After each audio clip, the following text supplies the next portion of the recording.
Hello à tous, voilà, je vous présente la petite bombe que j'ai eu l'honneur de recevoir, qui ne démarre pas encore. Et l'idée, c'est de la retaper, et avec surtout mes potes. Un gros bisou à Ben, Bernard, Dan et Martin, qui me donnent leurs conseils en permanence pour pouvoir faire démarrer cette brelle. Ici, vous voyez que le carter a été démonté complètement et qu'il manque quelque chose d'important là. Et ce qui manque en fait, c'est ceci, qui ne fonctionnait plus sur la moto. Ça va être le premier petit tuto que je vais vous montrer, puisque sans ça, la moto elle démarre pas du tout. Ça s'appelle un démarreur. Alors du coup l'idée c'est de vous montrer assez simplement comment on fait pour voir si un démarreur est mort ou si finalement c'est autre chose. Donc je vous montre ça tout de suite. Voilà, j'ai fait un échange standard avec un pote qui s'appelle Bernard. Coucou Bernard, si tu me regardes. Donc concrètement, il était mort de chez mort parce que le mien avait au niveau du joint ici. Voilà. Donc il y avait de l'huile à l'intérieur du démarreur. Alors oui, il tournait légèrement, mais très très mauvais. En gros, comment on fait par la suite pour juste tester, pour voir si il fonctionne. C'est assez simple. Il vous faudra deux câbles. Un qu'on va devoir mettre sur la masse et un autre sur le positif. C'est ça, un socle pour mettre pour pas que ça bouge. Des gants. Moi j'ai des gants en nitrile.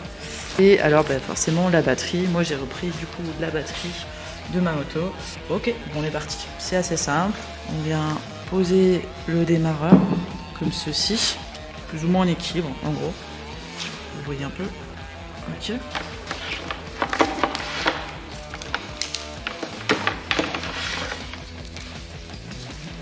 Là, on a bien les deux pinces. On vient mettre la première pince sur la masse, donc le moins de votre batterie. Okay. D'ailleurs ici, on voit peut-être pas dans la caméra, mais ça c'est ce qui est normalement lié directement en fait au cadre de votre moto. Donc on vient positionner simplement ici. Voilà. Hop. On clipse. On éloigne forcément tout ce qui est électrique, électronique tout autour. Et l'idée c'est de voir cette bobine ici tourner. Dès le moment où ça tourne, ça veut dire que votre démarreur fonctionne. Le mien il tournait pas, c'était pas compliqué. Donc ici, ça devrait tourner. On reprend l'autre câble, on vient le clipser sur la petite vis que je suis venu mettre moi ici. On le tape là. Hop. Et là, l'idée c'est que vous puissiez voir aussi que là derrière ça va tourner. Faire attention aux arcs électriques aussi. Et comme vous pouvez le voir, ça tourne ici.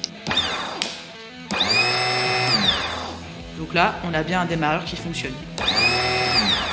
Donc je vous le filme bien d'ici pour que vous voyez vraiment au niveau de l'hélice ce qui se passe. Voilà, mais faites bien attention à ceci. Concrètement, par rapport à ce qu'on s'est dit tout à l'heure, on peut confirmer que ce démarreur-ci fonctionne. Donc il n'y a plus qu'à le réinstaller. Sur base de ça, même si vous avez un problème au niveau de l'électronique de votre moto, même à la poussette, elle devrait démarrer. Ça veut dire que c'est peut-être au niveau de la masse de votre moto qu'il y a un bug. Suite au prochain épisode.